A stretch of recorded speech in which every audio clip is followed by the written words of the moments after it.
Alhamdulillahirabbil alamin. Allahumma shalli wa sallim ala sayyidina Muhammadin wa ala alihi washabbihi ajma'in, amma ba'du. Alhamdulillah sudah terlewat seminggu pertama dari bulan Ramadan. Padahal jatah kita dari Ramadan hanya ada 4 minggu aja, ya. 4 minggu, 1 minggu udah lewat nih. Berarti seperempat bagian dari Ramadan udah hilang, udah habis. Ada yang udah pada dapat jatah surga, ada yang udah pada dinaikin derajatnya, ada yang sudah dibebaskan dari kejahatan hawa nafsunya, ada yang sudah menjadi hamba-hamba yang tercinta dari seminggu pertama di bulan Ramadan ini. Dan apa yang sudah Ramadan buat untukmu, untuk kita? Apa yang sudah kau buat di sepanjang seminggu Ramadan ini? Teman-teman sedikit sekalian yang saya muliakan, jangan sibuk mikirin kapan lebaran, tapi ini Ramadannya benar-benar dipergunakan sebisa mungkin agar tidak menjadi orang-orang yang menyesal. Ada yang nyeselnya dari sejak di dunia, mereka masih orang-orang yang terbaik. Namun ada banyak juga di antara mereka yang nyeselnya justru nanti di hari akhirat, ketika dibuka dikasihin, nih Ramadan kamu nih, ini Ramadan yang tahun ini, ini Ramadan yang tahun sebelumnya, nih tahun Ramadan yang tahun sebelumnya lagi. Isinya la ilaha illallah, la ilaha illallah, la ilaha illallah. Nangis kita hari itu. Jadi sebelum datang tangisan-tangisan di sana, mending nih bulan Ramadan banyakin nangis, banyakin minta sama Allah biar dikasihani, biar dirahmati sama Allah Subhanahu wa taala. Bulan ampunan, bulan rahmat, yang kata Nabi Muhammad SAW, man hurima minhu fahuwa mahrum, man hurima minhu fahuwa mahrum, man hurima minhu fahuwa mahrum. Siapa yang terhalang dari rahmat yang Allah bagi-bagikan pada bulan Ramadan, maka dia nggak akan bisa dapat rahmat lagi di bulan yang lain. Man hurima minhu fahuwa mahrum. Siapa yang terhalang dari rahmat Allah di bulan Ramadan, fahuwa mahrum, maka orang itu adalah orang yang terhalang, nggak bisa dapetin rahmat lagi di bulan-bulan yang lain. A'udzubillah. Yang nggak bisa dapat ampunan di bulan Ramadan, fahuwa mahrum, maka berarti orang itu adalah orang yang terhalang dari semua ampunan pada bulan-bulan yang lain. Makanya benar-benar kita minta sama Allah Subhanahu wa taala, apa yang Allah Subhanahu wa taala bagikan kepada hamba-hambanya yang terkasih, semoga tidak dihalangkannya dari kita, dan juga bergerak kita untuk menuju kepada ampunan-ampunan Allah Subhanahu wa taala, bergegas kita untuk menuju kepada rahmat dan kasih sayang yang Allah Subhanahu wa taala tebarkan pada bulan ini. Teman-teman saudara sekalian, rahmatnya turun, ampunannya turun, kasih sayangnya Allah turun, pemberian-pemberiannya Allah turun, ijabahnya doa turun. Akan tapi kalau kamu tidak mengajukan dirimu untuk mendapatkannya, maka sia-sia belaka. Sebab ampunan buat mereka yang memintanya, sebab rahmat buat mereka yang mengerjakannya, sebab karunia yang Allah Subhanahu wa taala berikan buat mereka-mereka yang bergegas untuk menuju kepada segala yang Allah Subhanahu wa taala bagi-bagikan di bulan ini. Maka saudara sekalian, jangan sia-siakan waktunya. Jangan sia-siakan waktunya. Kita masih dikasih kesempatan oleh Allah Subhanahu wa taala. Insyaallah mudah-mudahan sehat afiat panjang umur sampai ketemu akhir Ramadan. Mudah-mudahan waktu yang tersisa lebih baik daripada seminggu yang sudah berjalan dari kita sekalian, insyaallah. Amin ya rabbal alamin. Bismillahirrahmanirrahim. Teman-teman saudara sekalian, sebelum kita mulai, seperti biasanya kita akan baca niat belajar bersama-sama, minta kepada Allah agar diajarkan ilmunya, minta kepada Allah Subhanahu wa taala agar bisa mengerti makna-makna dari Al-Quran dan tidak dijadikan oleh Allah sebagai orang-orang yang salah mentafsirkannya, insyaallah. Amin ya rabbal alamin. Mari kita awali dengan bacaan yang belajar. Bismillahirrahmanirrahim. Nawaitu at-ta'allum wa at-ta'lim wan naf'a wal intifa' wal mudzakarah wat tadhkir wal ifadah wal istifadah wal hidda 'ala at-tamassuk bi kitabillah wa sunnati rasulillah sallallahu alaihi wa alihi wa sallam wa du'a ila al-huda wa dilalata 'ala al-khair ibtigha'a mardatih wa qurbih wa thawabih wa husnil khatimah ma'al lutfi wal afiyah wa salahil akibah bi rahmatika ya arhamar rahimin. Ila hadratin Nabi Muhammad sallallahu alaihi wasallam wa alihi washabihi wa zawji wa dzurriyyati wa ahli baiti muslim wa jamil anbiya wal mursalin wal kauni ajma'in wa nasusana sayyidina Muhammad Allahumma bin Isa fakil muqaddam Muhammad bin Ali Ba'alawi sayyidil Abdullah bin Abu Bakar al-Aidarus fakhirul wujud Asy Bakar bin Salim wa usulim wa furim tumira sahib Ratif Abdullah bin al-Haddad علي بن محمد الحبشي وأبي أحمد بن الحبشي ثم إلى أرواح أربعة الأئمة المجتهدين مقلدين في الدين علماء عاملين والمحدثين والقراء والمفسرين سادات الصوفية المحققين أجمعين أن الله يغفر لهم ويرحمهم ويعلي درجاتهم الجنة وينفعنا بركاتهم وأسرارهم وأنوارهم وعلومهم ونفحاتهم في الدين والدنيا والآخرة. الفاتحة. أعوذ بالله من الشيطان الرجيم. الحمد لله رب العالمين الرحمن الرحيم مالك يوم الدين إياك نعبد وإياك نستعين اهدنا الصراط المستقيم صراط الذين أنعمت عليهم غير المغضوب عليهم ولا الضالين. Bismillahirrahmanirrahim. Surah Al-Waqi'ah turun di kota Mekah dan merupakan surat yang Nabi Muhammad sebut sebagai suratul ghina, sebagai surat yang mendatangkan kekayaan. Teman-teman saudara sekalian saya muliakan, kekayaan. Dan yang menyenangkan adalah bahwa ketika Nabi Muhammad menyebutkan tentang kekayaan, yang dimaksudkan di situ bukan hanya sekedar kekayaan fisik. Meskipun itu iya juga, gitu. Akan tapi lebih luas daripada itu, kekayaan zahir dan batin. Saudara sekalian yang saya muliakan, orang kaya yang merasa kaya, maksudnya merasa dia cukup, dia mampu, dia sehingga akhirnya bisa bagi-bagi kepada orang lain, itu seneng, itu bagus, itu hebat, gitu kan ya. Saudara sekalian saya muliakan, dan ini adalah orang-orang kaya yang dermawan yang kita boleh iri kepada mereka.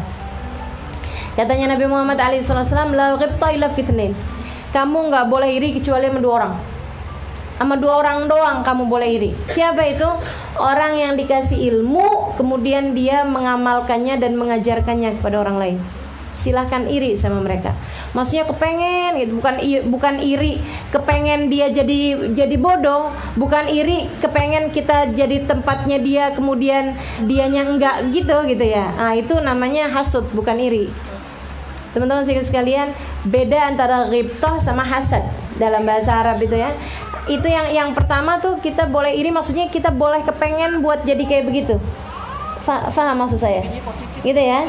Iri yang kepengen untuk jadi kayak begitu, tapi bukan yang kepengen dianya nggak jadi kayak gitu. Kalau kepengen dianya nggak jadi kayak gitu, itu namanya apa? Hasud ya. Atau kalau dalam bahasa Indonesianya dengki kayaknya ya.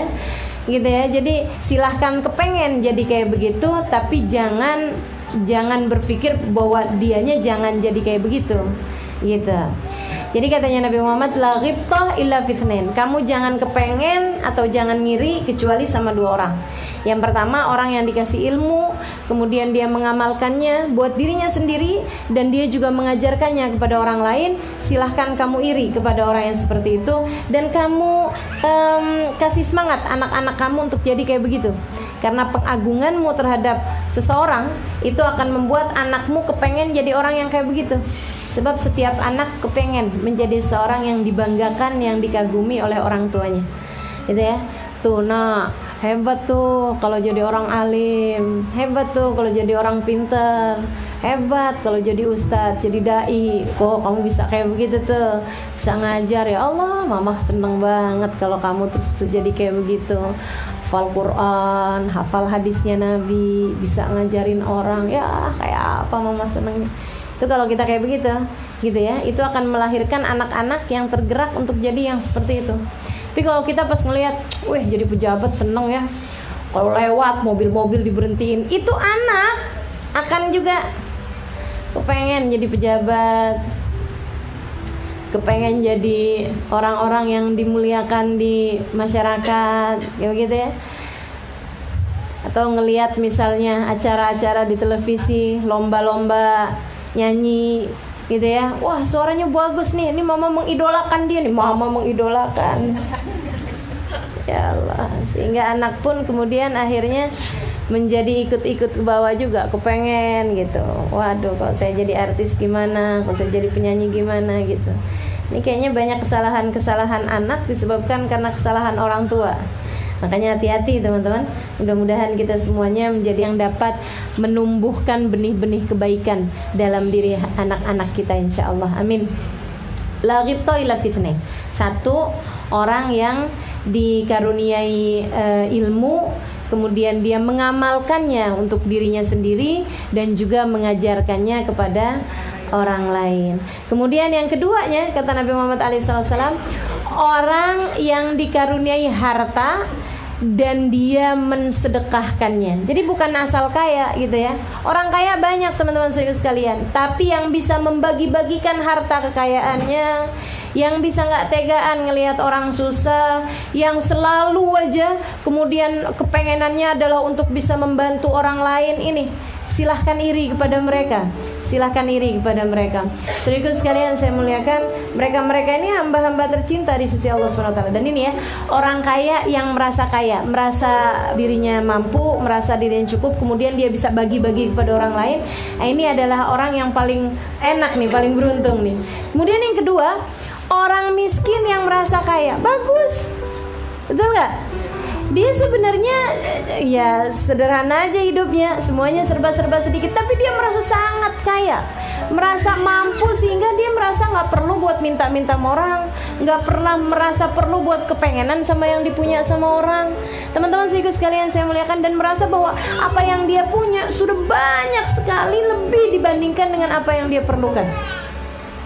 Bahkan dia bisa ngasih kepada orang lain pula dengan sedikit yang dia punya tersebut. Itu enggak kalah kerennya teman-teman sekalian, enggak kalah cakepnya gitu ya, enggak kalah hebatnya. Mereka inilah orang-orang miskin yang diminta Allah untuk Nabi Muhammad bersama dengan mereka. Allah tuh enggak nyuruh untuk mereka buat barengan sama Nabi, tapi Nabinya yang disuruh barengan sama mereka. Wasbir nafsaka, kata Allah Subhanahu wa taala, kamu wahai Muhammad bersama-samalah dengan mereka-mereka ini. Wasbir nafsaka maladina, apa tuh ayatnya yang di surat Al-Kahfi itu ya. Itu teman-teman sekalian, Nabi diminta oleh Allah Subhanahu wa taala untuk bersama dengan mereka, dan itu doanya Nabi Muhammad. Allahumma ahyini miskinan wa amitni miskinan wahsyurni fi zumratil masakin. Ya Allah, hidupkan aku miskin aja, miskin harta, kaya hati. Berani kita doa gitu? Hah? Berani doa gitu? Saya mau ijazahin nih kalau berani. Punya soalnya saya ijazahnya nih. Ayo nih yang berani minta nih, yang berani doa. Kayaknya nggak berani ya. Sama, saya juga nggak berani. Biar ijazahnya punya juga nggak berani doanya, beneran dah. Allahumma ini miskinan, kata Nabi Muhammad SAW. Ya Allah, hidupkan saya dalam keadaan miskin harta, kaya hati gitu maksudnya ya. Miskinnya harta doang tapinya. Allahumma ini miskinan wa amitni miskinan. Ya Allah, jangan matikan saya kaya, matikan saya dalam keadaan miskin. Berani doanya. Ampun dah. Segitunya tuh Nabi punya anak, Nabi punya cucu gitu ya. Nabi doanya ini miskinan wa amitni miskinan wahsyurni fi zumratil masakin. Ya Allah, kumpulkan saya ya Allah bersama dengan orang-orang miskin, dari di dunia sampai dengan di hari akhirat. Mahsyarkan saya ya Allah, giring saya ya Allah bersama dengan orang-orang miskin. Nah ini kita mintanya kaya mulu nih, serem-seremnya nggak digiring bareng Nabi nih. La ilaha illallah. Mudah-mudahan kayaknya yang kayak yang pertama tadi itu ya. Kita doanya kan gitu, ya Allah kasih saya kaya ya Allah. Nanti kalau kaya saya mau sedekah, saya mau gini, saya mau bantuin orang, saya mau banyak ngasih orang gini gitu. Pas giliran datang kayanya, ya Allah, kalau disuruh ngeluarin harta kayak disuruh ngeluarin separuh nyawa. Innalillahi wa inna ilaihi raji'un. Ini teman-teman sekalian, jadi orang kaya yang merasa kaya bagus, sehingga dengannya dia bisa bersedekah, dia bisa menyampaikan apa yang menjadi tangan kepanjangan Allah Subhanahu wa taala dalam memberi kepada hamba-hambanya. Kemudian yang keduanya, orang miskin yang merasa kaya gitu ya. Itu juga senang hidupnya. Teman-teman sekalian saya muliakan, yang enggak nggak enak itu adalah orang miskin yang merasa miskin. Iya wajar sih, tapi nggak enak tuh. Dia miskin dan dia juga sangat tersiksa dengan kemiskinannya. Berharap-harap, kepengen jadi orang kaya gitu ya. Kepengenan, ya coba ya saya punya, coba ya saya bisa begini, coba ya saya begitu gitu. Nah ini tersiksa dalam hidupnya juga. Udahlah tersiksa di dunia, tersiksa pula serem bener. Dan saudariku sekalian saya muliakan, ada yang lebih bahaya lagi dari itu, yaitu orang kaya yang merasa miskin. Ini nggak tahu mesti dikayain dengan apa lagi. Kalau udah dikasih kaya sama Allah SWT, merasa kurang aja, sampai jangankan buat orang lain, buat dirinya sendiri aja dia nggak mau menikmati kekayaannya. Kan ada banyak orang-orang duitnya ada gitu, tapi bajunya ya ampun. Fa'amma bini'mati rabbika fahadits, kata Allah SWT. Kamu tuh kalau dikasih nikmat sama Allah SWT, kasih lihat, kasih tunjuk. Jangan kemudian kamu udah kaya tapi baju sampai robek-robek dijahit ya, sampai udah jelek banget gitu, mau dikasih sama orang sayang-sayang. Ya Allah, ya Allah, ya Allah, kesian bener nih. Ini paling ngesianin nih orang kayak begitu tuh, paling ngesianin. Sebab hisabnya di hari akhirat hisabnya orang kaya, tapi hidupnya di dunia seperti hidupnya orang miskin. Paling melas nih. Ya Allah, ya Allah. Nah ini teman-teman saudaraku sekalian, maka merasa kaya itu selalu baik, merasa miskin selalu nggak baik. Makanya yang Nabi Muhammad SAW sebutkan, kadzal faqru an yakuna kufra, kefakiran itu mendekati kepada kekafiran. Ketika ditanyakan kepada Imamul Haddad apa makna daripada hadis ini, katanya Imamul Haddad, mau fagr, bukan fagr yang dimaksudkan oleh Nabi Muhammad SAW dalam hadis tersebut, bukan kefakiran. Sebab kalau bicara tentang kefakiran, bicara tentang kemiskinan, bicara tentang tidak memiliki banyak harta, Nabi Muhammad salah satunya. Akan tetapi yang Nabi Muhammad sedang khawatirkan bagi kita, yang sampai Nabi Muhammad bilang dekat kepada kekafiran, kefakiran, kemiskinan, dekat kepada kekafiran adalah khauful faqr, rasa takut miskin. Rasa takut miskin, merasa miskin, itu yang bahaya teman-teman saudaraku sekalian. Bahaya. Mudah-mudahan Allah karuniakan kepada kita hati yang merasa kaya insya Allah. Salah satu caranya surat Al-Waqiah, suratul Ghina, Nabi Muhammad sebutnya adalah merupakan surat yang mendatangkan kekayaan. Kekayaan yang dimaksudkan di situ adalah kekayaan zahir dan kekayaan batin. Kekayaan zahir yang dimaksudkan adalah orang kalau selalu baca Al-Waqiah nggak akan datang dalam hidupnya. Dengerin saya, nggak akan datang dalam hidupnya satu saja kesempatan yang membuat dia harus minta-minta sama orang. Ya, orang yang dekat dengan Al-Waqiah, selalu baca Waqiah dalam hidupnya, teman-teman sekalian, nggak akan datang satu saja kejadian yang membuat dia sampai harus minta sama orang, nggak ada. Termasuk juga ketika Nabi Muhammad menyatakan la faqra ma'ad duha. Kata Nabi Muhammad, nggak ada kefakiran bersama dengan sholat duha. Kalau kamu istiqomah melaksanakan sholat duha, insya Allah nggak akan diberi kefakiran dalam hidupnya. Artinya bukan kefakiran yang kayak gimana-gimana, bukan. Bisa jadi kamu hidupnya serba terbatas ya, memiliki ini nggak banyak, miliki ini nggak banyak. Akan tetapi yang dimaksudkan dengan orang kalau selalu istiqomah mengerjakan sholat duha di waktu pagi, tidak akan datang satu waktu, satu masa, satu kejadian yang membuat dia harus minta kepada orang lain gitu. Dan ketika Nabi Muhammad menyebutkan la ghina ma'az zina, tidak ada kekayaan bersama dengan perzinaan, gitu kan? Bukan artinya orang kalau zina nggak akan kaya. Teman-teman sekalian, ada banyak kok orang yang nauzubillah min dzalik dekat dengan perzinaan, hidupnya kaya-kaya aja, hartanya banyak-banyak aja, mobilnya banyak-banyak, misalnya gitu ya, mobilnya banyak, hartanya banyak, apaannya banyak yang dia punya gitu. Bahkan mungkin punya perusahaan, bahkan mungkin punya pulau segala gitu. Punya segala macam itu, tapi dia zina misalnya kayak begitu ya. Tapi Nabi Muhammad bilang la ghina ma'az zina, nggak ada kekayaan bersama dengan perzinahan. Artinya apa itu? Artinya ada dua teman-teman sekalian. Sama dengan kekayaan itu juga artinya ada dua gitu ya. Yang pertama adalah kemiskinan batin. dia nggak akan dikaruniai sama Allah kekayaan batin. Jadi hidupnya akan merasa miskin mulu, merasa takut mulu, merasa khawatir. Wah, ini kalau usaha yang ini nggak berhasil nih, kita bangkrut, kita nggak bisa makan nih. Padahal duitnya masih banyak, takut nggak bisa makan, serem bener. Wah, ini kalau ada sampai orang yang datang kemudian nyuri harta kita, wah nih bisa ini nih, kalau ada yang nipu kita nanti gimana nih, usaha kita bangkrut dan lain sebagainya gitu. Jadi pikirannya itu dikelabuhi, dirusak sama persangkaan-persangkaan, kekhawatiran-kekhawatiran, membuat dia merasa ketakutan miskin. Itu satu. Sama yang kedua, orang kalau berzina pasti akan datang dalam hidupnya satu kesempatan, kalau nggak beberapa kesempatan, yang membuat dia sampai harus minta sama orang untuk makan. Untuk makan, entah itu dia lagi musafir, ya, lagi berada di satu negara yang sampai bikin dia kehabisan semuanya, kehilangan semuanya, hilang paspor, nggak bisa gesek uang apa segala macem gitu.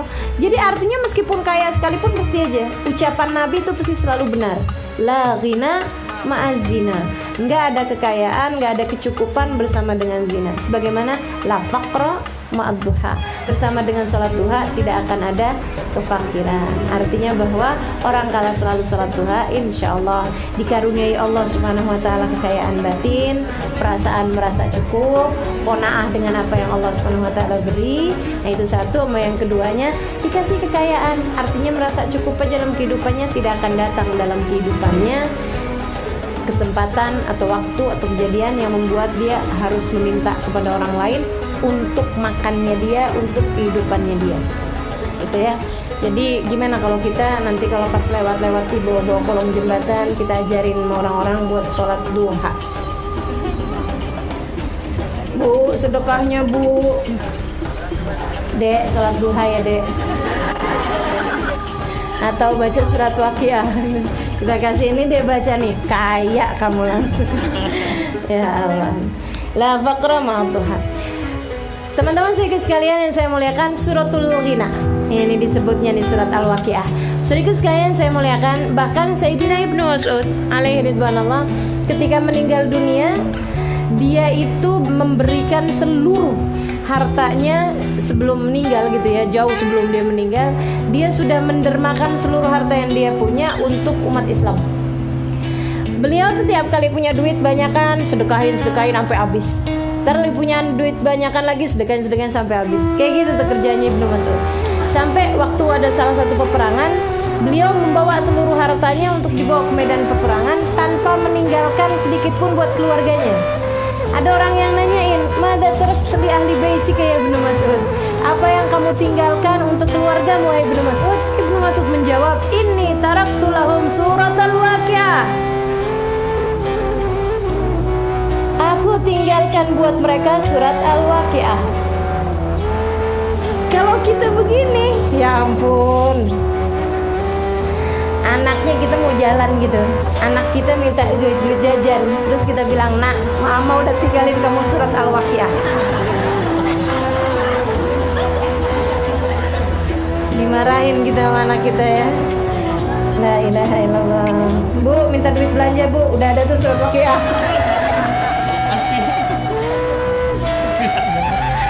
La ilaha illallah. Nah ini teman-teman sekalian saya muliakan, kenapa kok kayak begitu? Karena kita bukan Ibnu Mas'ud. Kenapa anak kita kalau kita bilangin, "Udah ya, mama udah tinggalin buat kamu surat Al-Waqiah," kenapa mereka nggak bisa gitu? Karena kita bukan Ibnu Mas'ud. Teman-teman sekalian, Ibnu Mas'ud tingkat keimanannya luar biasa, menularkan itu kepada diri anak-anaknya.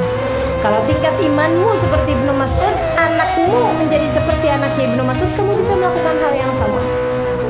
Selama ini kitanya sendiri udah kekhawatiran sama urusan dunia, kayaknya itu adalah perkara yang paling penting dalam kehidupan kita. Bukan begitu? Kita selama ini menanamkan kepada anak-anak kita secara tidak sengaja kepentingannya dunia gitu. Pandangan kita terhadap orang dunia tuh kayaknya yang udah Masya Allah banget gitu. Sampai lebih daripada pandangan kita terhadap orang-orang ahli ilmu, atau orang-orang ahli ibadah, atau orang-orang soleh gitu. Sampai sering jadi pertanyaan anak-anak kita, "Mah, kalau dia orang soleh mah, tapi kenapa ya mah hidupnya miskin? Sampai jadi pertanyaan anak-anak kita gitu. Dan ibu-ibunya kebingungan buat jawabnya. Karena yang dia pikir bahwasanya diberi kekayaan secara materi, secara fisik adalah sesuatu yang penting gitu, merupakan tanda Allah SWT sayang sama seseorang. Padahal nggak gitu. Kalla, kata Allah SWT. Innal insan idza mabtalahu rabbuhu fa akramahu wa na'amahu fa yaqulu rabbi akraman. Ini manusia nih, kata Allah, kalaunya aku kasih ujian, kemudian aku kasih kekayaan pada dia, di saat aku beri ujian dia dan aku lapangkan rizkinya, aku beri kekayaan, dia bilang, wah Tuhan telah memuliakan aku. Perasaan dia udah mulia dengan kekayaan yang Allah kasih itu. Wa ma idza mabtala, dan ketika aku uji, dua-duanya sama-sama ujian, padahal Allah nyebutnya sama-sama ibtila semuanya. Idza mabtala, dan katanya Allah, dan ketika dia aku uji, faqadara alaihi rizqa, kemudian kami batasi rizkinya. Kami batasi rizkinya, enggak kami kasih banyak-banyak rizkinya. Fayaqulu rabbi ahanan, dia bilang, duh hinanya hidup saya, susahnya hidup saya, menderitanya hidup saya, Allah enggak sayang sama saya. Kalla, kata Allah SWT, kamu salah besar. Enggak gitu ceritanya.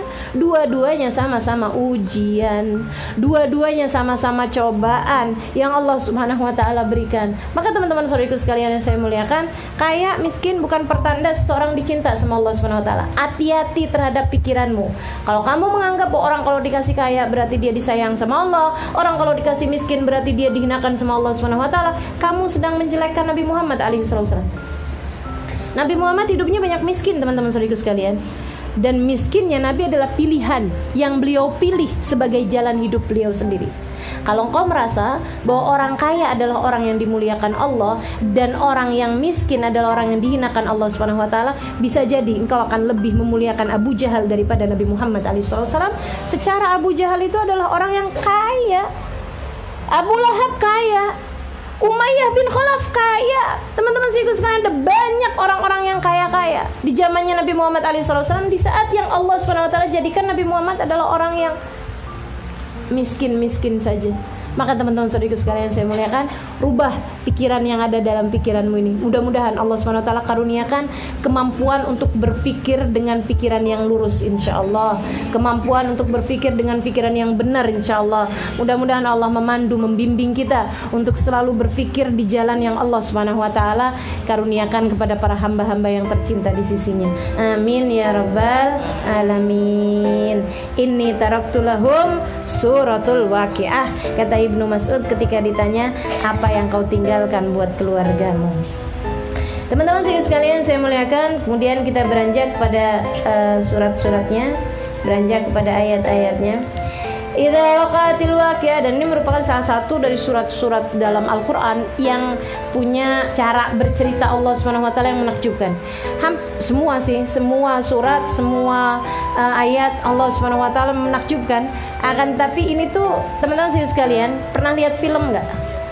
Kan itu kan cara berceritanya macam-macam. Ada yang dilihat terakhirnya duluan, baru kemudian diruntut, gitu ya. Ada yang pas di tengah-tengahnya, pas bagian yang paling serunya duluan, baru kemudian dinin, kan gitu ya. Ada juga yang diambil bagian-bagiannya gitu. Ada yang kemudian digabung-gabungkan, kayak nggak bertautan, kayak nggak berkaitan, padahal berkaitan. Seperti itu teman-teman sekalian. Itu ada banyak cara bercerita itu yang sebenarnya terinspirasi dari Al-Quran. Maksud saya gini, cara Allah SWT bercerita di dalam Al-Quran itu punya cara bercerita yang sangat-sangat indah. Ada kalanya Allah mulai seperti di surat Yusuf dari mimpinya Nabi Yusuf. Ketika dia bilang sama ayahnya, ya saya bermimpi begini begitu. Ayahnya bilang, nak, jangan ceritakan mimpi kamu kepada siapapun, itu ya, pada saudara-saudaramu, mereka akan membuat tipu daya bagimu. Kemudian cerita berlanjut sampai Nabi Yusufnya dibuang di sumur, kemudian lagi tinggal bersama dengan ini itu apa segala, sampai usianya tua. Itu cerita yang berurut berurut sampai kemudian keluarganya didatangkan ke Mesir, begitu ya. Sesudah Nabi Yusufnya menguasai Mesir, kan begitu tuh. Kemudian melihat keluarganya semuanya tunduk, keluarganya semuanya minta maaf kepada beliau, katanya ayahnya, "Hadza ta'wilu ru'yaka min qabl." Ini adalah takwil dari mimpi kamu nak di masa kecil dulu. Jadi diawali dengan takwil mimpi, diakhiri dengan ini adalah mimpimu yang menjadi nyata. Kisah yang begitu indah banget. Jadi orang kok baca surat Yusuf tuh kayak berasa lagi baca satu cerita, kayak lagi ngelihat film tentang Nabi Yusuf gitu ya, dengan skenario yang sangat-sangat indah banget. Nah ini teman-teman saudaraku sekalian, surat Al-Waqiah ini juga salah satu dari surat-surat yang punya keindahan dalam cara bercerita Allah Subhanahu wa taala. Gimana tuh ceritanya? Nih, Allah Subhanahu wa taala mulai dengan idza waqa'atil waqiah. Apabila terjadi hari kiamat. Aisa liwaqa'atiha kadibah. Tidak ada keraguan tentang kejadiannya. Itu adalah kejadian yang pasti. Kata Allah, laisa liwaqa'atiha kadibah. Tidak ada keraguan, tidak ada dusta dalam kejadiannya. Khafidatun, itu hari kiamat begitu datang, hafidah rafi'ah, bisa membuat hina orang, menurunkan derajat orang, rafi'ah, atau meninggikan derajat orang. Teman-teman sekalian, hari kiamat adalah hari di mana orang-orang yang asalnya mulia di dunia banyak yang menjadi hina. Ada juga sebaliknya, orang-orang yang asalnya hina di dunia bisa menjadi mulia. Ada juga orang-orang keren-keren yang mulia di dunia, mulia pula di hari akhirat. Ada juga orang-orang yang sial-sial, hina di dunia, hina pula di hari akhirat. Naudzubillah min dzalik. Ini kita nih, kita ini yang di dunianya bukan siapa-siapa, yang di dunianya hidupnya enggak dimulia-muliakan amat, bukan dari keturunan bangsawan, bukan dari keturunan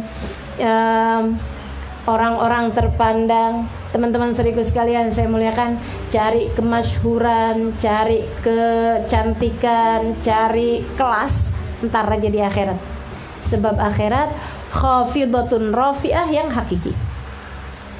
Khafidah rafi'ah yang sesungguhnya, meninggikan setinggi-tingginya, merendahkan serendah-rendahnya. Bikin rendah orang habis-habisan, bikin tinggi orang habis-habisan. Masya Allah, Masya Allah. Mudah-mudahan Allah karuniakan kepada kita keluhuran, ketinggian yang sesungguhnya di hari akhirat nanti insyaallah. Amin ya rabbal alamin.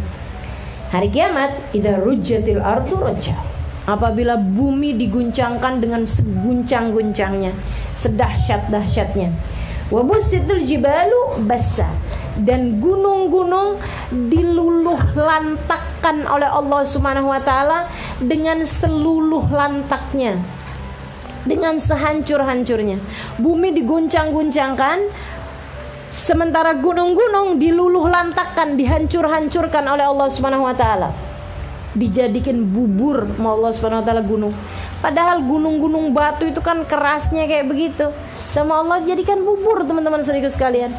Bussatil jibalu bassa fakanat haba'an mumbatha. Sampai kamu lihat gunung yang segitu kuatnya. Nah, ini ayat diturunkannya ini kepada orang-orang, maksudnya ayatnya diturun pada Nabi Muhammad SAW, yang Nabi ngelihat gunung itu adalah batu-batuan yang memang keras-keras gitu kan. Maka Allah cerita ini untuk memudahkan mereka berpikir, bukan gunung-gunungnya kita. Kalau gunungnya kita emang, tapi gunungnya kita batu juga ya, batu juga ya. Iya. Fakanat haba'an mumbatha. Gunung-gunung batu yang kamu lihat segitu kokohnya, segitu kuatnya, wahai Nabi Muhammad, kamu akan lihat haba'an mumbatha, menjadi seperti debu yang diterbangkan. Gunung jadi kayak debu-debu yang diterbangkan. Kayak apa tuh kejadian satu hari di mana kamu akan melihat gunungnya menjadi seperti debu yang diterbangkan. Ya Allah, ya Allah. Fakanat haba'an mumbatha. Allah kemudian cerita, itu kalau hari kiamat kayak begitu tuh. Wa kuntum azwajan thalatha. Pada saat itu kalian akan menjadi 3 kelompok orang. Pastiin masuk yang mana nih kelompoknya. Itu hari hafidhatun rafi'ah, kata Allah. Kamu pastiin dari sejak sekarang akan masuk kelompok yang mana kamu. Pengen yang mana, jalanin jalannya. Kamu nggak mau kelompok yang mana, jangan sampai ikut-ikutan bersama dengan mereka di dunianya. Sebab kesempatan cuman ada di dunia ini, kata Allah Subhanahu wa taala. Seperti apa kelompok pengelompokan mereka? Ashabul Maimanah. Mashabul Maimanah, ada kelompok kanan, kata Allah. Siapa mereka kelompok kanan? Ada ashabul masyamah. Mashabul masyamah, ada kelompok kiri. Siapa itu orang-orang kelompok kiri? Wasabiqun as-sabiqun, dan ada kelompok as-sabiqun as-sabiqun, orang-orang para pemenang. As-sabiqun, mereka adalah para pemenang. Ada kelompok kanan, ada kelompok kiri, ada para pemenang. Masuk di manakah kamu? Ini mesti kita pikir-pikirin dari sekarang, buat udah ngepas-ngepasin diri, mantes-mantesin diri untuk menjadi salah satu dari kelompok yang bagus ya. Jangan sampai masuknya kemudian kelompok yang nggak bagus nih. Kelompok kanan, kelompok kiri, sama pemenang. Nah, akan tetapi meskipun kelompok kanan disebutkan lebih dulu oleh Allah Subhanahu wa taala, Allah menceritakannya tentang para pemenangnya duluan. Allah ketika menceritakannya tentang as-sabiqun as-sabiqun dulu. Was-sabiqun as-sabiqun, dan para pemenang as-sabiqun, mereka adalah para pemenang. Siapa mereka ini? Ulaikal muqarrabun. Mereka adalah hamba-hamba yang didekatkan oleh Allah Subhanahu wa taala. Hamba-hamba yang Allah dekat dengan mereka. Orang dalamnya Allah, teman-teman. Gimana nih? Nggak tertarik? Orang dalamnya Allah loh ini. Allah sebutnya nih ulaikal muqarrabun, mereka adalah orang-orang dalamnya Allah Subhanahu wa taala. Para orang-orang yang sudah didekatkan oleh Allah Subhanahu wa taala. Orang-orang hamba-hamba yang sudah menjadi bagian dari rahman rahimnya Allah Subhanahu wa taala, menjadi bagian dari ubudiyahnya Allah Subhanahu wa taala, dari pengibadahan kepada Allah Subhanahu wa taala. Ulaikal muqarrabun. Saudaraku sekalian saya muliakan, para pemenang, mereka adalah orang dalamnya Allah Subhanahu wa taala. Allah sudah ceritakan kejadian buat mereka nanti di hari akhiratnya, balasannya seperti apa Allah meninggikan mereka. Fi jannatin na'im, mereka akan ditempatkan dalam surga-surga yang penuh dengan kenikmatan. Tullatum minal awwalin wa qalilum minal akhirin. Ini si orang-orang para pemenang ini, orang-orang dalamnya Allah ini, kelompok-kelompok pertama yang Allah Subhanahu wa taala punya ini, teman-teman saudaraku sekalian, tullah minal awwalin, banyak dari orang-orang pertama. Wa qalilun minal akhirin, dan sedikit dari orang-orang zaman akhir. Orang pertama tuh siapa? Dari zamannya Nabi, tabiin, dari zamannya Nabi, sahabat, tabiin. Itu orang-orang pertamaan. Banyak di antara mereka yang termasuk di antara sabiqun ini. Allah lihat. Ini padahal Allah ini kan lagi ceritanya tentang zaman itu, turunnya ini kan ayat ini zaman itu. Artinya kan orang-orang zaman itu nggak tahu apa yang akan terjadi di zaman yang ke depan gitu kan. Tapi Allah udah ceritakan, katanya Allah di zaman-zaman yang pertama-tamaan ini, zaman kalian ini banyak di antara mereka. Ya Allah, teman-teman sekalian. Katanya Sayyidina Hasan Al-Basri. Ini Hasan Al-Basri tabi'in ya. Tabi'in ini orang yang menjumpai sahabat tapi nggak ketemu Nabi Muhammad. Kalau sahabat, orang yang beriman kepada Nabi dan berjumpa dengan Nabi Muhammad SAW, itu namanya sahabat. Kalau tabiin, jumpanya sama sahabat-sahabat Nabi, nggak jumpa sama nabinya. Jadi mereka lahir di saat Nabi Muhammadnya sudah wafat. Teman-teman sekalian, Hasan Al-Basri cerita, dia bilang, saya bertemu dengan lebih daripada 70 sahabat. Saya berjumpa dengan 70 sahabat. Ketika saya kasih tahu model uang yang terbaru, tidak ada satupun di antara mereka yang tahu itu apa. Kita nih orang zaman terakhir gitu ya, orang gila aja tahu duit. Jadi anak kecil tahu duit. Ya Allah, luar biasa bener kan? Luar biasa bener. Ya Ustadzah, zaman sekarang mana ada orang nggak tahu duit? Ada. Jangan kamu kira teman-teman sekalian, mentang-mentang kita urusannya yang ada dalam pikiran angka mulu, duit mulu, kamu kira semua orang tahu duit gitu. Habib Zain bin Smith itu waktu ada kawinan anaknya, dia ngasih sumbangan buat anaknya tuh uang yang sangat kecil nilainya. Terus istrinya bilang, Bib Zain, masa sih ngasih anaknya kawin segitu gitu? Yang bener aja. Ini memang berapa kata Bib Zain? Ini memangnya berapa kata Bib Zain? Gak tahu duit Habib Zain. La ilaha illallah. Habib Umar bin Hafid gak tahu duit. Teman-teman sekalian, Habib Umar ada bilangin sama tangan kanannya Habib Umar yang ngurusin pengurusan Darul Mustafa, Darul Zahra, Bib, kita kekurangan uang buat makannya anak-anak, buat urusan dar gitu. Berapa kata Habib Umar? Sekian, Bib. Habib nggak tahu juga. Itu berapa tuh Habib nggak tahu juga gitu. Ya, Bismillah. Udah, besok datang lagi deh kata Habib gitu. Atau sore datang lagi. Pokoknya sama Habib diminta dia untuk datang lagi gitu. Habis itu Habibnya doa minta sama Allah, ya Allah kesian ya Allah gitu. Kasih deh dia segitu tuh yang dia sebut tadi gitu. Saudaraku sekalian, begitu sore hari gitu orang tersebut datang gitu kan. Ada siang hari itu ada orang lain datang. Kemudian dia bilang, Bib, alhamdulillah Bib, ada rezeki Bib, saya kepengen nyumbang. Ada. Akhirnya terus dah, makasih jazakallah khair. Habibnya ngelihatnya Allah yang ngasih kan begitu. Bukan buat dia juga gitu. Teman-teman sekalian, abis itu nggak lama kemudian yang tadi orangnya Habib Umar bagian keuangan tuh datang lagi. Gimana Bib? Tuh ada tuh, coba dilihat, dihitung itu. Udah pas apa belum? Dibuka, dibilang persis pas. Ini karena urusannya nggak ngerti duit. Ya Allah, teman-teman sekalian, kita nggak dikasih sama Allah kayak begituan. Kenapa? Otak kita semuanya duit.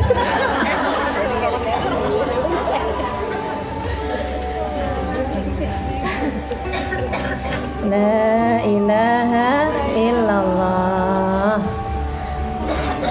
Katanya Sayyidina Hasan al-Basri, laqad lakitum 70 rajulan minas sahabat. Saya ketemu 70 lebih para sahabat. Kalau mereka melihat orang-orang yang soleh di antara kita, mereka akan bilang, ulaika malahum fil akhirati min nasib. Mereka adalah orang-orang yang gak punya jatah dari surga. Dan kalau mereka melihat orang-orang yang jelek di antara kita, mereka akan bilang, haula ma yu'minun biyaumil hisab. Mereka pastilah orang-orang yang tidak beriman tentang hari akhirat. Ini baru sahabat ke tabi'in. Paham gak omongan saya? Katanya Hasan al-Basri, saya udah ketemu para sahabat. Ini para sahabat-sahabat nih ya. Kalau ngelihat orang-orang soleh di antara kalian, kan Hasan al-Basri dari Madinah pindah ke Basrah, makanya namanya Hasan al-Basri.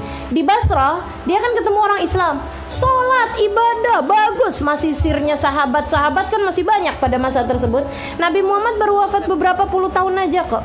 Teman-teman saya sekalian, itu katanya Hasan al-Basri.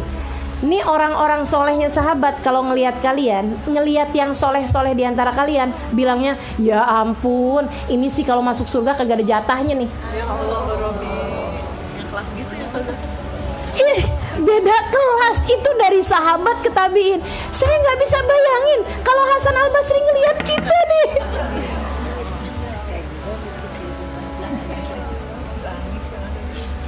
Haula malahum fil akhirati min nasib, malahum fil jannati min nasib. Kalau ngelihat orang yang jeleknya gimana? Katanya para murid-muridnya Hasan al-Basri. Kalau ngelihat yang nggak soleh di antara kita, ngomongnya gimana? Wah, udah pasti. Haula ma yu'minun biyaumil hisab. Itu sih udah bukan hanya nggak punya jatah dari surga, tapi pasti nggak punya iman sama hari akhirat. Bukan orang yang beriman pastinya katanya. La ilaha illallah, la ilaha illallah. Makanya Allah kemudian cerita, Thullatun minal awwalin. Katanya Allah nih, surga as-sabiqun as-sabiqun, para pemenang-pemenang, para pemenang-pemenang di akhirat nanti, itu adalah kebanyakannya didominasi oleh orang-orang pertama-tamaan. Yang sir, rahasia, nur Nabi Muhammad itu masih kuat kepada mereka, para sahabat, para tabi'in, para tabi'ut tabi'in, gitu ya. Wa qalilun minal akhirin. Tambah zaman ke belakang nih, tambah sedikit yang mencapai derajat as-sabiqun. Tambah sedikit. Jadi kita putus asa apa enggak nih? Itu sih kalau kayak gini-gini ya. Sabiqun as-sabiqun. Yes. Tapi begitu pulang baca Quran apa tidurannya ngantuk.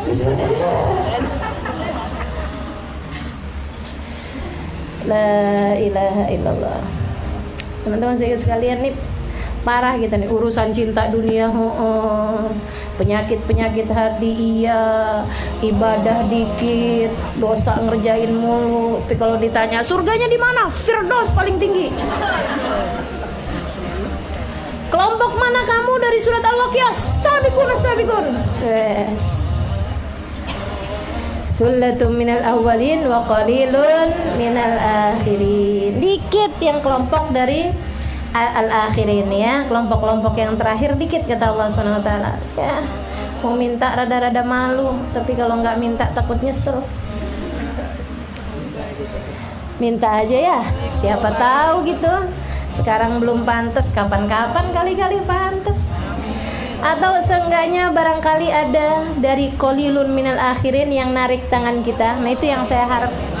Saya sih kalau ngarep ini aja dah. Nggak bakalan pantas kayaknya sampai kapanpun juga. Tapi mudah-mudahan saya kenal orang-orang yang pantas dari para guru-guru kita, daripada orang-orang terdahulu kita.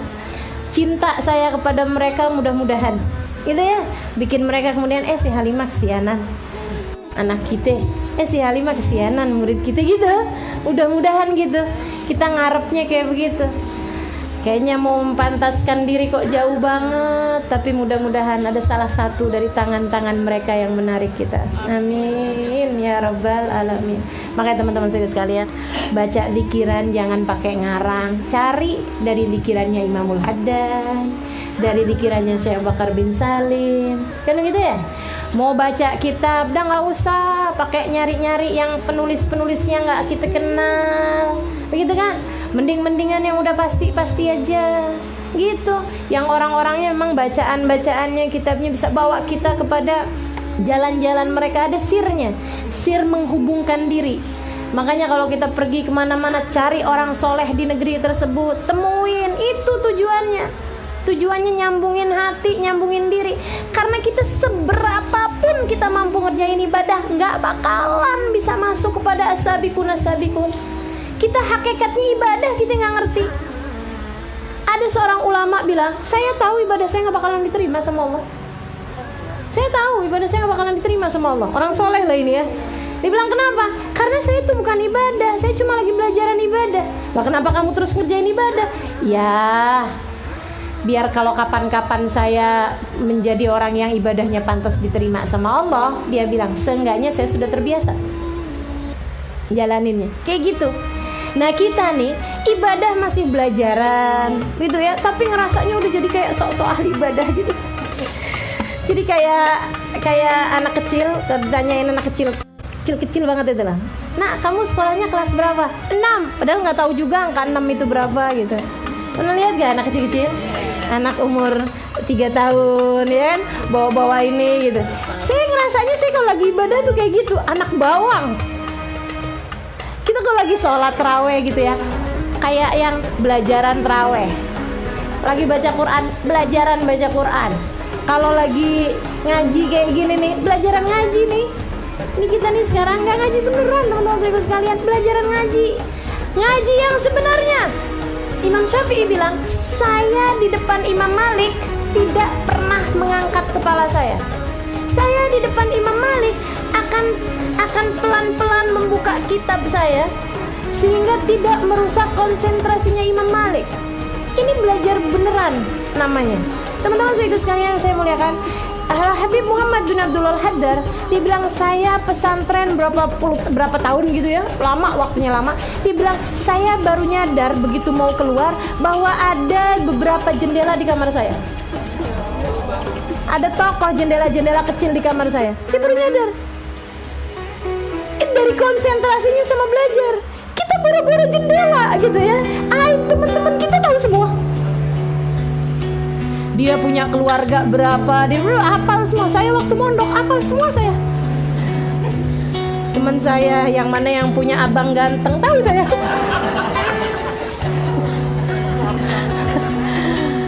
Kenapa gitu teman-teman sedikit sekalian? Itu dia, bukan mondok gitu, bukan beneran belajar. Belajar buat belajar gitu ya. Belajarnya kayak anak bawang tadi nih loh, anak bawang. La ilaha illallah. Mudah-mudahan nih anak bawang nih berharapnya ada kakak kelas, ya kan? Berharapnya ada guru-guru yang narik tangan-tangan kita teman-teman sekalian. Amin ya rabbal. Sullatun minal awwalin wa qalilun. Balasannya kayak gimana? Ala sururim mauduna muttaqin 'alaiha mutaqabilin. Mereka berada di atas dipan-dipan yang bertahtakan emas dan permata. Ya. Allah nggak ceritain tidurnya, Allah nggak ceritain apa yang mereka lakukan di situ, tapi Allah ceritain tempatnya seperti apa. Karena kelas, teman-teman sekalian, coba perhatikan, semua sesuatu yang berkelas itu bicaranya servis. Allah juga gitu. Ini ketika Allah bercerita tentang para pemenang, orang-orang berkelas ini tadi nih, ya, Allah ceritanya servis. Mereka aku siapkan tempat-tempat tidur bertahtakan emas berlian. Servis, memanjakan mata. Kalau udah dari atas, dari tempat tidurnya aja, tempat duduknya aja udah bertahtakan permata dan lain sebagainya, kan udah nyaman semua gitu ya. Gimana dengan jamuan sesudahnya? Gimana dengan apa yang diberikan oleh Sohibul Bait? Apa yang akan diberikan oleh Sohibul Bait yang kamu ketika masuk ke rumahnya, wes kursinya bagus kan gitu ya. Dan kita tahu bahwa Sohibul Baitnya sangat dermawan. Kalau kamu dipersilakan untuk masuk ke bagian-bagian yang intim dalam rumah tersebut, yang sampai udah dihias-hiasi, dicakep-cakepin, kita udah tahu gitu apa kira-kira yang akan dia berikan, pasti berkelas juga. Jadi Allah bicaranya tentang kelas, teman-teman sekalian. Ada sururin mauduna, dipan-dipan, tempat-tempat duduk yang bertahtakan, kursi-kursi yang bertahtakan emas permata. Ala muttaqiina 'alaiha mutaqabilin, yang ada bantalan-bantalannya yang bisa dijadikan sandaran-sandaran. Nah ini kan baru di dunia aja udah dikasih tahu nih kelasnya nih. Yang dikasih sandaran kan nih Sohibul Bait. Dia merasa berkelas di rumahnya sendiri nggak apa-apa. Yang dikasih sandaran kan orang-orang yang dianggap tua, kan begitu ya. Ustazahnya kan kesian, dia ngomong banyak, masa nggak dikasih sandaran, ya kan begitu. Jadi teman-teman sekalian, saya muliakan, sandaran-sandaran yang diceritain sama Allah SWT. Kamu akan nyaman, kamu akan seneng. Servis yang diceritakan sama Allah untuk orang-orang yang berkelas. Mutaqabilin, yang saling berhadap-hadapan. Jadi kursi-kursinya tuh adep-adepan gitu loh, buat ketemu-ketemuan satu orang dari yang lainnya. Nanti itu mereka pada duduk-dudukan gitu ya. Orang-orang tersebut itu, wah, duduk di situ tuh Imam Ghazali bincang-bincang sama Imam Syafi'i. Seru bener.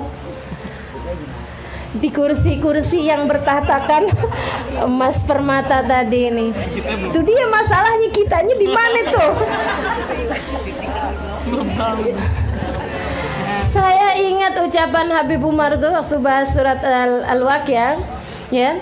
Habib Umar bilang, ya Allah, jangan jadikan jatah kami dari ayat-ayat ini hanya sekedar menceritakannya. Mudah-mudahan kita ada juga di situ. Kali-kali gitu, adep-adepan sama Sayyidah Fatimah, Sayyidah Khadijah, sama hubabah-hubabah yang mulia-mulia itu ya. Masya Allah, Masya Allah. Amin ya rabbal alamin. walaupun nggak pantas, walaupun ya mintalah sama Allah Subhanahu wa taala, kali-kali gitu diijabah sama Allah. Yatufu alaihim wildanun mukhalladun. Ada pelayan-pelayannya dari wildan, anak-anak kecil. Cakep-cakep, lucu-lucu, keliling-keliling, ngasih air, ngasih permen, ngasih kue, ngedar-ngedarin makanan. Ya Allah, ya Allah. Mukhalladun, mereka orang-orang yang ditetapkan mudanya. Maksudnya anak kecilnya itu ya udah anak kecil aja, nggak akan pernah jadi tua gitu kan. Nggak ada kemudian yang itu nggak ketemu pas ketemu udah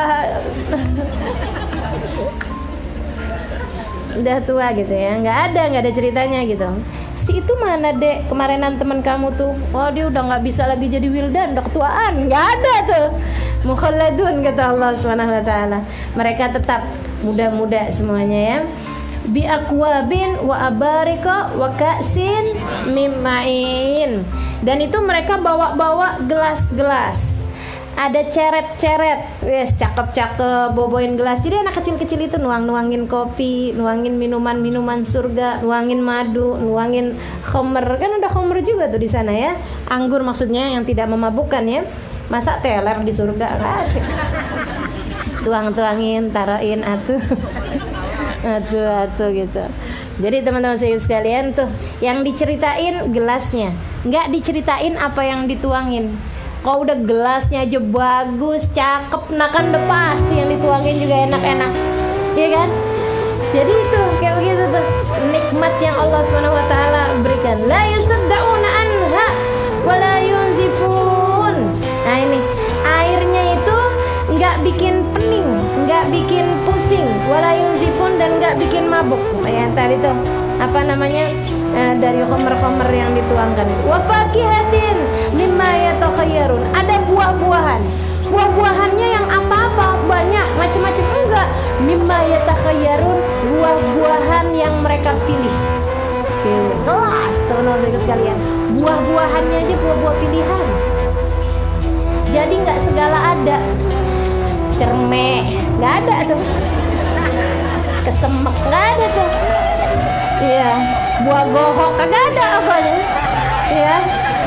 Apalagi bangsanya jengkol nggak bakalan ada, pete nggak bakalan ada, teman-teman sekalian tuh yang buah-buahan yang begituan nggak ada tuh. Jadi buah-buahnya adalah buah-buah berkelas, dengan rasa yang paling enak, dengan bentuk yang paling bagus, bersama dengan orang-orang mulia di atas dipan-dipan, ngobrol-ngobrol, mutaqabilin. Waduh, enak bener nih. Gak sabar gitu ya, kayak udah masuk kan.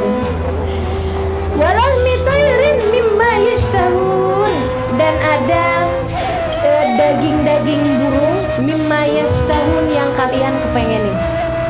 Bahkan kabarnya gitu ya, burungnya itu kamu cuman perlu ngelihat ke atas langit-langitnya. Kayaknya enak nih gak jadi burung panggang, langsung jadi burung panggang. Enak bener. Wahurun ain, dan ada bidadari-bidadari bermata jelip. Ini gak enak kalau bahas bidadari nih. Di tempatnya yang perempuan gak ada bidadara, Ustazah. Ada yang nanya nih, enggak. Kenapa? Karena itu kesenangan yang dicari sama perempuan yang tidak berkelas. Perempuan yang di dunianya selalu mikirnya urusan laki-laki. Berkelas enggak? Nggak berkelas. Makanya nggak dikasih kenikmatan bidadara di surga, karena bukan kesenangan yang berkelas. Kalau buat laki-laki itu berkelas, iya. Laki-laki senang sama perempuan berkelas. Maksudnya sesuatu hal yang normal gitu. Normal untuk senang sama perempuan-perempuan gitu kan. Tapi kalau perempuan kemudian dia kalau berada di antara laki-laki ganteng banyak gitu ya, terus kayaknya saya sering, ampun, kita tuh dengernya kayak yang aneh gitu kan. Nah itu teman-teman saya sekalian. Makanya karena dianggap bukan kesenangan berkelas, jangan nanya bidadara di hari akhirat nanti ya. Dan itu pertanyaan malu loh kalau kita tanyain sama ustadz, sama ulama gitu, sama Habib gitu. Bib, ada bidadara nggak Bib di surga? Kata Habibnya, kamu punya suami apa enggak? La ilaha illallah. Malu-maluin, ternyata punya suaminya. Udah ganti Bib nih yang keempat. La ilaha illallah. Kata Habib, pantesan yang nyari bidadara di surga. Ya Allah, ya Allah.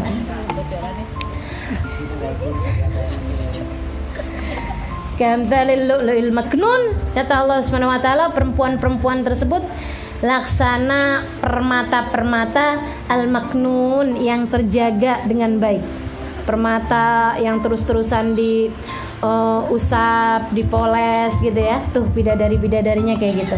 Tapi nggak usah khawatir, katanya Nabi Muhammad SAW, sesungguhnya perempuan-perempuan solehah di dunia jauh lebih cantik daripada bidadari-bidadari di surga.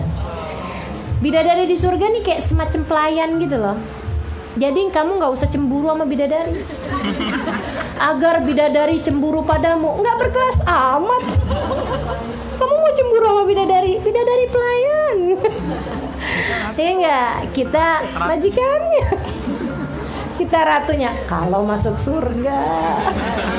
Amin. Itu dia masalahnya.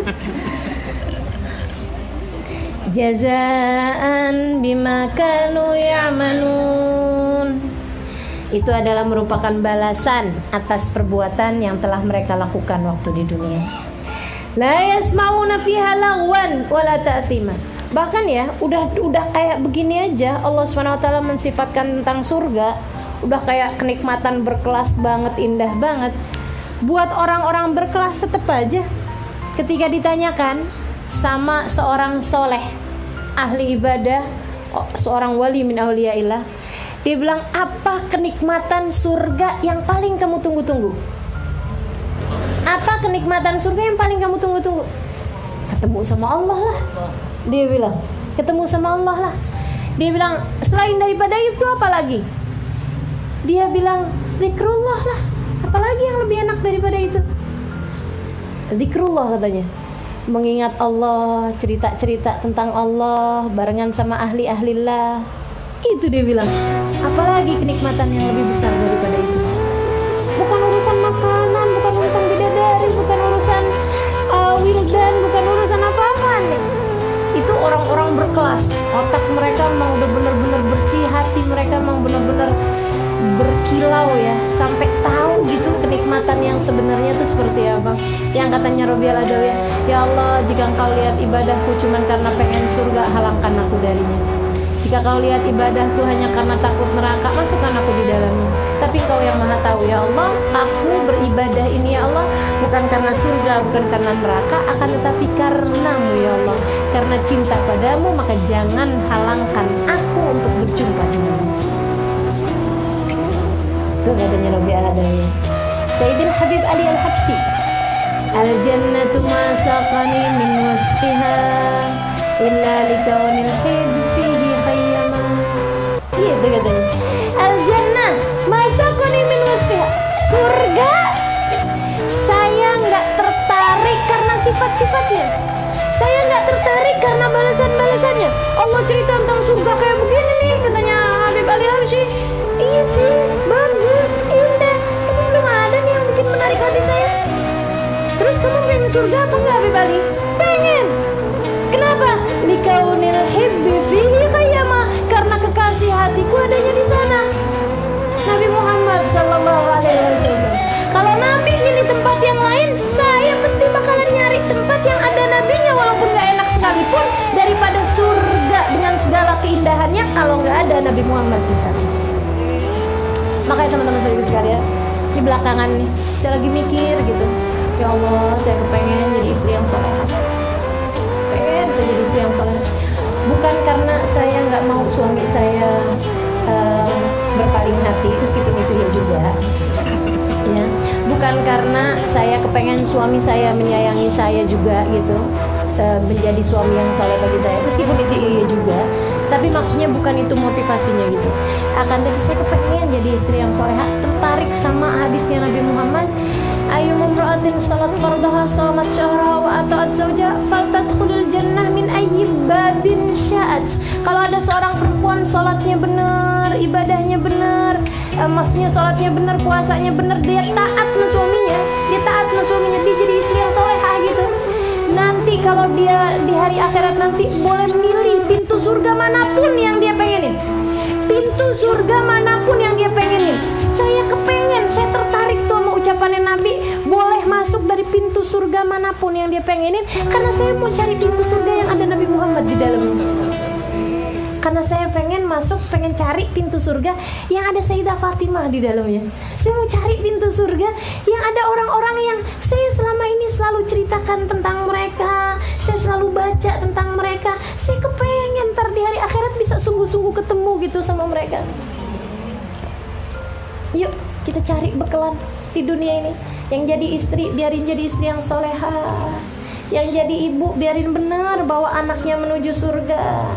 Siapapun dari kita, biar pantas buat nanti di hari akhirat mendapatkan kenikmatan bersanding dengan Nabi Muhammad SAW, insyaallah. Amin ya rabbal alamin. Jazaan bima kanu ya'malun la yasma'una fiha lagwan wala ta'thima. Mereka tidak akan mendengar di dalam surga tersebut itu lagu, kalimat-kalimat yang gak ada manfaatnya gitu ya, kalimat-kalimat yang enggak enak didengar, wala ta'thima, ataupun kalimat-kalimat dosa. Dan itu sudah ditunjukkan dengan perilaku mereka waktu di dunia.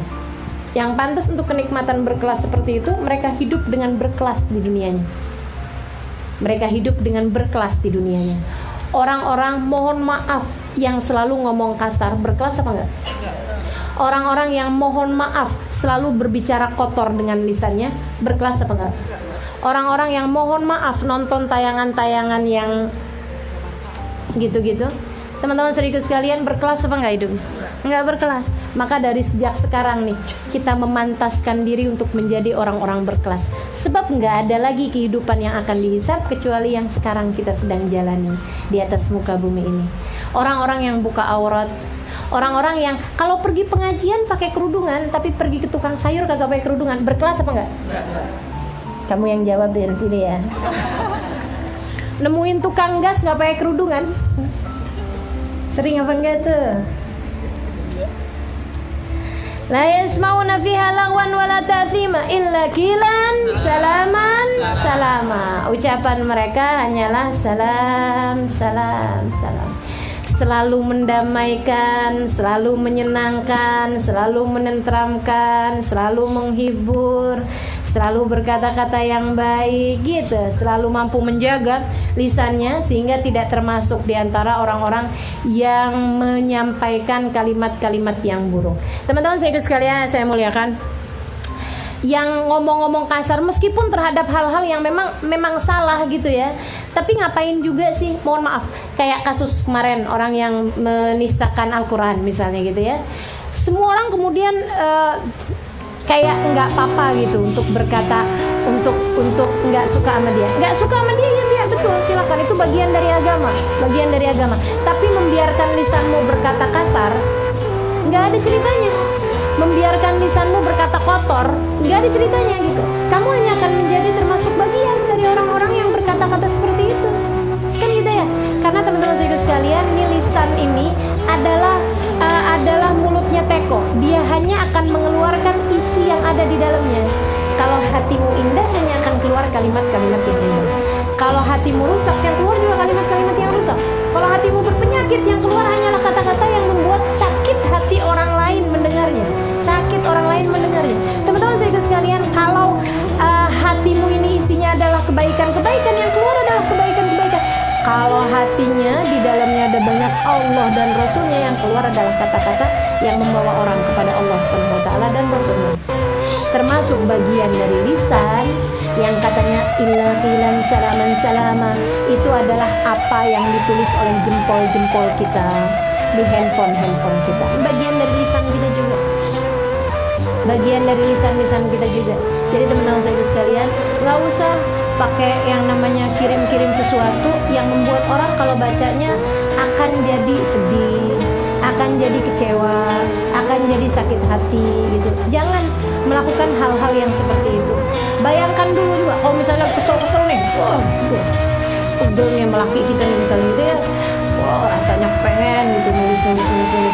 Jangan dikirim dulu, baca lagi. Kalau perlu sebelum dikirim istighfar dulu, biar nggak jadi dikirim. Kalau perlu sebelum dikirim mandi dulu, kan mandi bisa menghilangkan kemarahan. Habis selesai mandi baca lagi, ya ampun ngapain sih saya mengirim kayak begini. Kalau perlu sebelum ngirim dengerin dulu ceramah-ceramahnya orang-orang soleh gitu ya, dengerin dulu gitu kan. Apa yang ada kan alhamdulillah sekarang di handphone ini kan banyak ya, tinggal kita dengerin. Kalau perlu dengerin saya dulu, nggak tahu tuh tambah kesel apa. Gitu. Habis itu baru baca lagi, ya astagfirullah, ngapain saya nulis kayak begini gitu, dihapus. Karena begitu terkirim, ya Allah, itu nanti akan dimintai pertanggungjawabannya.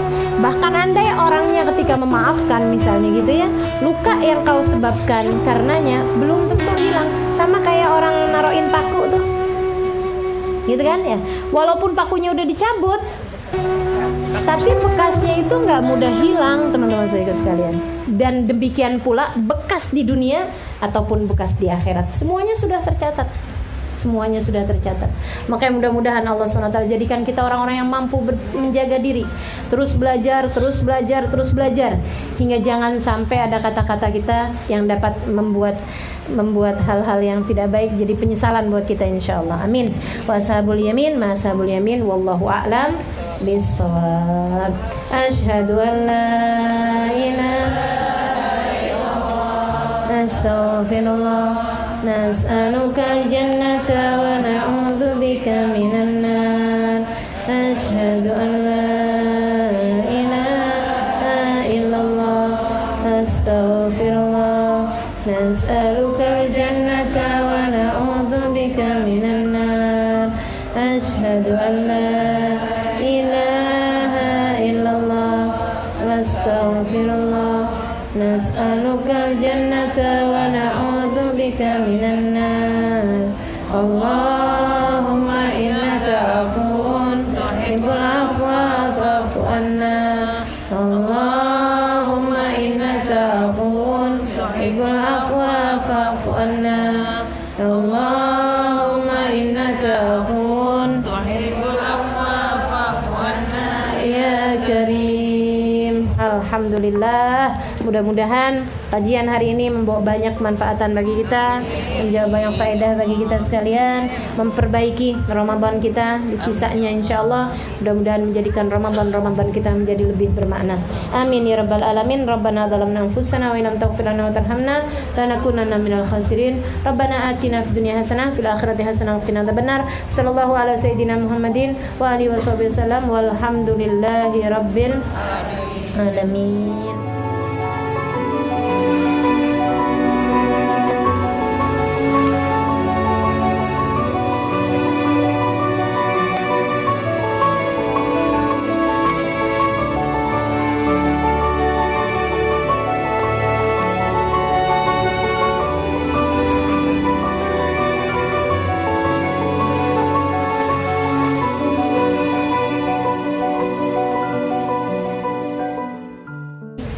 Bismillahirrahmanirrahim. Alhamdulillahirabbil alamin. Allahumma shalli wa sallim ala sayyidina Muhammadin wa ala alihi washabbihi ajmain. Amma ba'du. Alhamdulillah, sudah terlewat seminggu pertama dari bulan Ramadan. Padahal jatah kita dari Ramadan hanya ada 4 minggu aja. Ya. 4 minggu, 1 minggu udah lewat nih. Berarti 1/4 bagian dari Ramadan udah hilang, udah habis. Ada yang udah pada dapat jatah surga, ada yang udah pada dinaikin derajatnya, ada yang sudah dibebaskan dari kejahatan hawa nafsunya, ada yang sudah menjadi hamba-hamba yang tercinta dari seminggu pertama di bulan Ramadan ini. Dan apa yang sudah Ramadan buat untukmu, untuk kita, apa yang sudah kau buat di sepanjang seminggu Ramadan ini. Teman-teman sekaligus sekalian yang saya muliakan, jangan sibuk mikirin kapan lebaran, tapi ini Ramadannya benar-benar usahakan sebisa mungkin agar tidak menjadi orang-orang yang menyesal. Ada yang nyeselnya dari sejak di dunia, mereka masih orang-orang yang terbaik. Namun ada banyak juga di antara mereka yang nyeselnya justru nanti di hari akhirat. Ketika dibuka, dikasih ini Ramadan kamu nih, ini Ramadan yang tahun ini Ramadan yang tahun sebelumnya, ini tahun Ramadan yang tahun sebelumnya lagi. Itu isinya la ilaha illallah, la ilaha illallah. Nangis kita hari itu. Jadi sebelum datang tangisan-tangisan di sana, mending-mending nih bulan Ramadan banyakin nangis, banyakin minta sama Allah biar dikasihani, biar dirahmati sama Allah Subhanahu wa taala. Bulan ampunan, bulan rahmat yang kata Nabi Muhammad SAW, man hurima minhu fahuwa mahrum, man hurima minhu fahuwa mahrum, man hurima minhu fahuwa mahrum. Siapa yang terhalang dari rahmat yang Allah bagi-bagikan pada bulan Ramadan, maka dia nggak akan bisa dapat rahmat lagi di bulan yang lain. Man hurima minhu fahuwa mahrum. Siapa yang terhalang dari rahmat Allah di bulan Ramadan, fahuwa mahrum, maka orang itu adalah orang yang terhalang, nggak bisa dapetin rahmat lagi di bulan